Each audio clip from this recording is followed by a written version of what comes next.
Elden Ring Night Rain is the newest absolute heater from FromSoftware, a Souls-like roguelike, kind of, with 8 brand new bosses, from Software's specialty. So now, I'm going to do my specialty and create handcrafted cocktails for each expedition's Night Lord. Game footage is taken from a few of my different playthroughs, so try not to make too much fun of me for being just trash at solos. But I had to get the footage somehow, and the fragile remains of my sanity simply cannot deal with randoms rushing a Deathrite bird at level 3. Anyway, let's start with our first Night Lord, Gladius, Beast of Night. A many-legged beast appearing from the shadow, carrying on its back a chain-linked sword used to hunt its prey. Between the fangs of its many heads flicker overwhelming flames. When assailed by multiple shadows, only sacred light can hinder the hunt. Gladius is the first Night Lord you face in the game, and since you likely won't be ready for what's in store, he'll probably kick your ass a few times, a time or two, before you get the rhythm of this game down, but then he kind of becomes a breeze to get through. So I wanted to make a drink that would emulate that feeling, with fiery flavors to mirror the fire attacks of the color of the boss in the arena. Since Gladius splits into 3 different wolves, we are going to do 3 separate drinks in the different shot glasses that we have. Lots of red ingredients, smooth, fiery, smoky flavor. For this drink, you're going to need a couple of ingredients, and by a couple, I mean a lot. Sweet vermouth, smoked chili bitters, Peychaud's bitters, Aperol, chili liqueur, passion fruit liqueur, dark rum, overproof rum, and a match or a lighter and some ground cinnamon. Now, if you don't have any of those ingredients, I cannot stress this enough, do not go out and buy all of those ingredients just to make one drink. If you have these ingredients, this is the recipe. This is okay, all right, clear? Don't bankrupt yourself just because some weird guy on the internet who makes cocktails told you to. All right, so in a mixing glass, we're going to combine the following ingredients and pour them into 3 different shot glasses. And we're going to light the overproof rum on fire and sprinkle cinnamon over it to ignite it. So for the first one, we are going to do 1 ounce of sweet vermouth, 1 ounce smoked chili bitters, and 1 dash Peychaud's bitters. And pour that into our first shot glass. The second will be 1 ounce of Aperol and 1/2 of an ounce of passion fruit liqueur. Pour that into our second shot glass. And the final will be 1 ounce dark rum, 1/4 ounce of chili liqueur. And then we're going to layer overproofed rum and light it on fire. So if you don't know what layering is, essentially what we're going to do is we are going to drip overproofed rum over the back of a spoon so that it layers on top of the drink so that we can light it on fire. And then sprinkle some cinnamon on to ignite it. And voila, the Tricephalus Flight. So that's our first drink. Now we are going to move on to number 2. Adele Gaping Maw. A colossal, crooked black frame capable of harboring lightning, with massive jaws lined with grinding teeth to devour anything and everything it encounters. Only poison will stop it in its tracks. This was probably the second most difficult drink for me to come up with, despite the spectacle of his second phase, so there's not a whole lot to go on with this boss, so I didn't really know what to do. Translating fire or ice into a cocktail is pretty easy. Fire, you just light it on fire. Ice, you just make it cold and blue. But lightning? Anything short of sticking your cocktail spoon into an outlet? I didn't really know. Purple is easy though. Purple is easy. We can do purple. So lime juice also really works incredibly well for this drink. So if life didn't give you lemons, you can still make this drink. Provided that it gave you limes instead. So for this drink, we're going to do 1 egg white, 3/4 of an ounce of lemon juice, 1/4 of an ounce of creme de violet, and then 1.5 ounces of gin. And we're going to dry shake that first. And then we're going to wet shake that with ice and strain into a Nick Nora glass.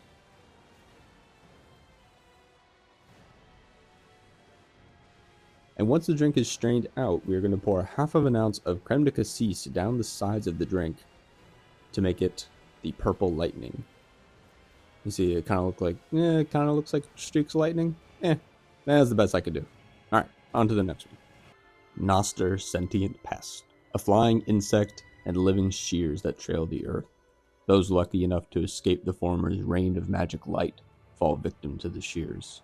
If moth poison is ingested, it will eat through the host, a parasite that cannot be removed alone. Surprisingly, probably my least favorite fight in the game resulted in my favorite cocktail that I've made for this video. This isn't a ranking video or boss review, so I won't talk about it that much, but just know that I hate this fight. I hate it a lot. This one is a little more complicated than the others, but this is one of the better drinks, for sure. So in a shaken tin, we are going to do 1 egg white, 3/4 of an ounce of lemon juice, half an ounce of absinthe, half an ounce of yellow chartreuse or green chartreuse if you have it, and then half an ounce of matcha honey syrup. So what this is essentially is honey syrup, which is 2 parts honey to 1 part hot water, and then with a little bit of matcha powder mixed in. And then 1 ounce of gin. Dry shake that, then wet shake with ice. Strain into a coupe glass. And if you're feeling fancy and you got some edible green glitter around, you can garnish it with that. I forgot. I do have it, but I forgot. So, and there we go. That is the Sentient Pest cocktail. Augur Maris. An unknown entity that drifts through the skies.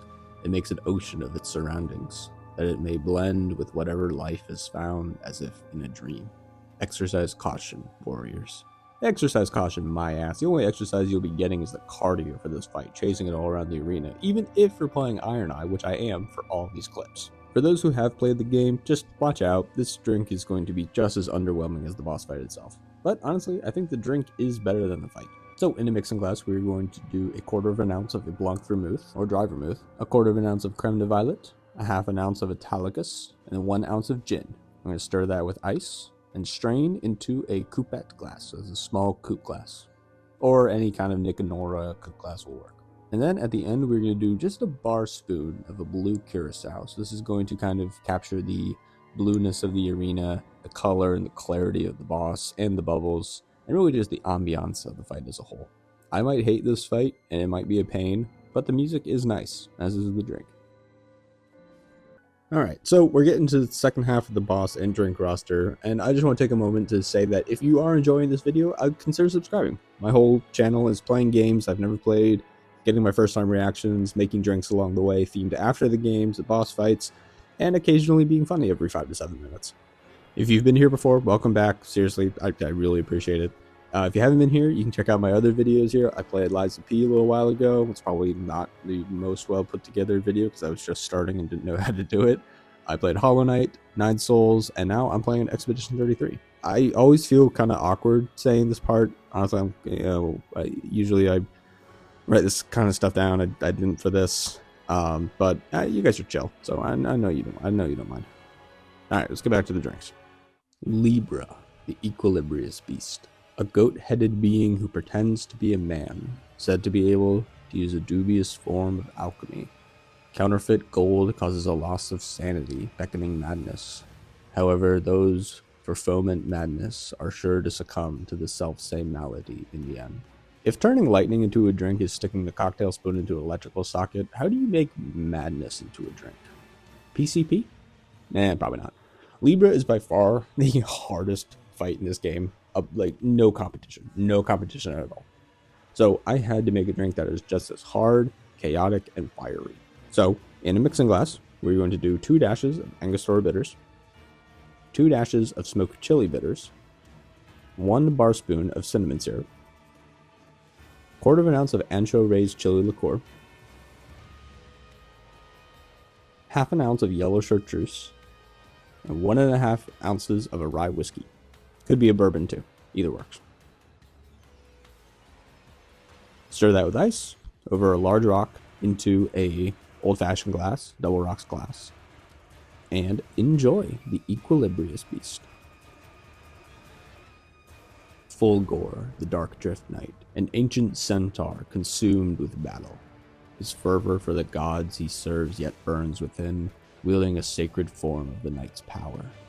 According to legend, the mightily radiant gods were able to conceal themselves in the roar of thunder. Fulgor in the Dark Drift Knight Expedition was actually the first boss I soloed in this game. I felt like soloing Fulgor because I thought he was cool, and then I ended up completing Iron Eye's Remembrance. I forgot I was doing. So, yeah, neat. Anyway, the drink is a take on the Gold Rush cocktail, which is also a take on the Bee's Knees cocktail, and here is how you make it. So, half an ounce of lemon juice, half an ounce of honey syrup, half an ounce of yellow chartreuse, for that holy flavor. And 1 ounce of bourbon. I'm going to shake that with ice. And then strain it into a Nick and Nora glass. And then we're going to pour creme de cassis in for the purple decay of Fulgore's parasite that he grows in the second phase. And there you go. That is the Dark Drift Night cocktail. And it is bright, evolving, and delicious. So, let's go on to the next one. Caligo, the fissure in the fog. A prehistoric dragon which lurks within the fog. The great shadowy pair of eyes framed in frigid mist are said to appear at history's greatest junctures. Its coldness can readily purloin the living warmth of its victims. Okay, let's get this out of the way. While this fight isn't really incredibly, mechanically spectacular or that difficult, especially in a group, this fight is absolute peak cinema, and the music might be the best track FromSoft has ever put out, hands down. So, for this drink, I wanted to do something just like that. Elegant, sophisticated, refined, and ice cold for this beauty of the boss. So this is going to be a vodka martini riff. One thing for this drink though is make it as cold as possible. Absolutely chill. So chill. Chill your glass, chill your mixing glass, chill your ice, all of it, chill it. Just make sure it's as cold as possible. So first thing we're going to do is a bar spoon of blue curacao, and then 2 bar spoons of absinthe, 1/4 of an ounce of Italicus, 1/2 an ounce of Dolon Blanc vermouth, 1.5 ounces of vodka, and we're also going to finish it off with a dash of saline solution. So this is just salt dissolved in water. And then we're going to stir that in our mixing glass for 30 seconds. Make sure it is that amount of time. Remember, the key to a martini is to be as cold as possible. That's what we want for this drink. Then get your chilled martini glass and strain in the nice little drink. Express lemon oil on top for a nice little pop of flavor, and boom, the fissure in the fog cocktail. So, let's go to the next one, and the final one. Hailstor Night Aspect. Beyond the boundless night, there lies the hazy figure of a person. That is the night's origin and enemy to the world. The signs shall reveal where the footprints of the primordial Night Lord lead. Far and beyond the coolest and best boss fight in this entire gem of a game, Hailstor, without a doubt, was the most difficult fight for me to make a drink for. At first, I wanted to just make it a dark purple blue drink thing to mirror his magic in the second phase, but then his third phase draws on the power from every Night Lord you can face throughout the entire game. So with the help of a very dear friend of mine, we formulated this drink, the Night Aspect. An amalgamation of every drink from this video, just as Hailstor calls on the power of all the Night Lords in the game. So to start this drink as a base, we are going to do 1 egg white, 3/4 of an ounce of lime juice, 1/2 an ounce of triple sec or an orange liqueur, and then 2 ounces of tequila. So this is essentially going to be a tequila sour, basically. So we're going to dry shake that and then wet shake and strain it into a large chilled martini glass. And now here is the fun part. So I'm rotating this on my little Lazy Susan here. You don't obviously need to get that to make the drink work. But on different sides of the drink, we are going to start adding in different ingredients we've used throughout these cocktails to add some pops of color. So first thing we're going to do is add a little bit of blue curacao. This is, of course, for Caligo and Maris. Next, we're going to add Aperol for Gladius for a little red. Yellow chartreuse for Fulgore, Libra, and Noster. And finally, with all the colors added, we're going to drop a bunch of creme de cassis right down in there for Adele and the Dark Knight that Hailstor represents. And there we go. This is a very complex cocktail, so I don't expect y'all to make this. But if you do, there it is. And enjoy the Night Aspect. A love letter to Hailstor, Pontiff Artorias, Slave Knight of John Elden Ring. And there you go, guys. 8 drinks for 8 incredible boss fights, minus Maris. I hope y'all enjoy this. Let me know in the comments what your favorite Night Rain boss and cocktail that you're looking forward to trying. I'm the Bartender Plays, and until next time, drink responsibly, game often. I'll see you guys all real soon. Cheers.